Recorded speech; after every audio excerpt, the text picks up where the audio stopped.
ముఖ్యమంత్రి నారా చంద్రబాబు నాయుడు గారు ప్రధాని నరేంద్ర మోదీ గారిని, కేంద్ర హోంశాఖ మంత్రి అమిత్ షా గారిని ఢిల్లీలో కలిశారు. వీళ్ళిద్దరితోనూ సుదీర్ఘంగానే సమావేశమయ్యారు.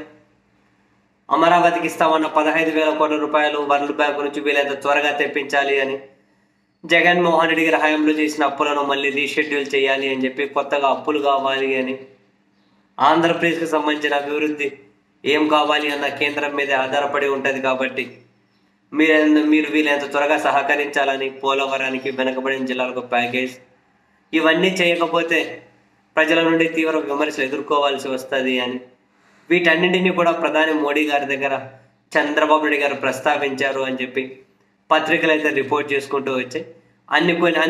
కొన్ని మీడియా సంస్థలు, పత్రికలు అయితే వీటికి ఎక్స్టెన్షన్గా మరికొన్ని పొలిటికల్ రిలేటెడ్ కథనాలు కూడా రాసి, ఆఫ్ కోర్స్ ఇద్దరి మధ్య రాజకీయ చర్చ రాకుండా ఉండదు.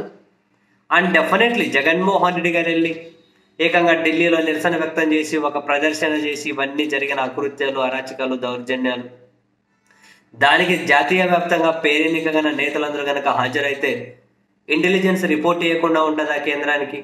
సో ఇప్పుడు ఈరోజు పత్రికలు, మీడియా కథనాల ప్రకారం ఆ ఇంటెలిజెన్స్ రిపోర్టుని నరేంద్ర మోదీ గారు, ప్రధాని గారు చంద్రబాబు నాయుడు గారి దగ్గర ప్రస్తావించుకుంటూ, ఏంటి ఇవంతా, ఏం జరుగుతుంది, ఈ పరిణామాలన్నీ కనుక ఎలాంటి చెడ్డ పేరు తీసుకొని వస్తాయి, దీని వెనకలో ఉన్నటువంటి వాస్తవాలు ఏంటి, ఈ అన్ని విషయాలను కూడా అటు ప్రధాని గారితో పాటు హోంశాఖ మంత్రి అమిత్ షా గారు కలిసినప్పుడు కూడా అమిత్ షా గారు కూడా చంద్రబాబు నాయుడు గారి దగ్గర ప్రస్తావించినట్లుగా అయితే సమాచారం. సో బై డిఫాల్ట్గా చంద్రబాబు నాయుడు గారు అయితే వాటిని కొట్టి పడేస్తారు కదా, లేదు అదంతా కనుక పొలిటికల్ డ్రామాలని, లేదు ఉన్నట్లని. ఇక్కడ ఆంధ్రప్రదేశ్లోని ఇన్ని చెబుతూ ఉన్నప్పుడు మరి ఢిల్లీలో వాళ్ళు ఆరాధిస్తే సో దాన్ని ఇంకా మరింత బలంగా కనుక అవంతా ఏముండవు అని చెప్పి, అదంతా తప్పని చెప్పి కొట్టి పడేసి ఉంటారు. బట్ కేంద్రానికి ఒక ఇంటెలిజెన్స్ అనేది ఉంటుంది, ఆ ఇంటెలిజెన్స్కి తెలుస్తుంటుంది వాట్ ఈజ్ వాట్ అన్న సంగతి. సరే, 33,000 మంది మహిళలను వాలంటీర్లు సంఘ విద్రోహ శక్తులకు అమ్మేశారు అని చెప్పి అలా చెప్పిన, అంటే అలా గొప్ప గొప్ప నాయకులకు చెప్పిన గొప్ప గొప్ప ఇంటెలిజెన్స్ లాంటి వాళ్ళు ఎవరైనా ఉంటే అటువంటి వాళ్ళకైతే తెలిసే ఆస్కారం లేదు. కానీ జెన్యున్గా పనిచేసి ఇంటెలిజెన్స్కి అయితే రాష్ట్రంలో ఏం జరిగింది, కౌంటింగ్ ఫలితాలు వచ్చిన దగ్గర నుంచి అనేది అయితే ఖచ్చితంగా తెలిసి ఉంటుంది.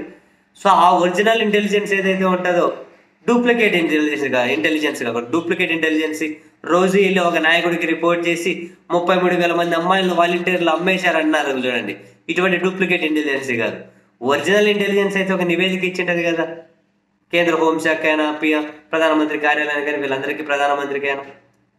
సో అది డెఫినెట్లీ ఆరాధిస్తుంటారు.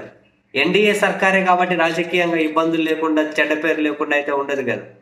మరి చంద్రబాబు గారు ఏం చెప్పారో తెలియదు, కానీ జగన్ ఢిల్లీ నిరసన వీళ్ళ మధ్య ప్రస్తావనకు వచ్చింది అని అయితే మీడియా రిపోర్ట్ చేసుకుంటూ వచ్చింది.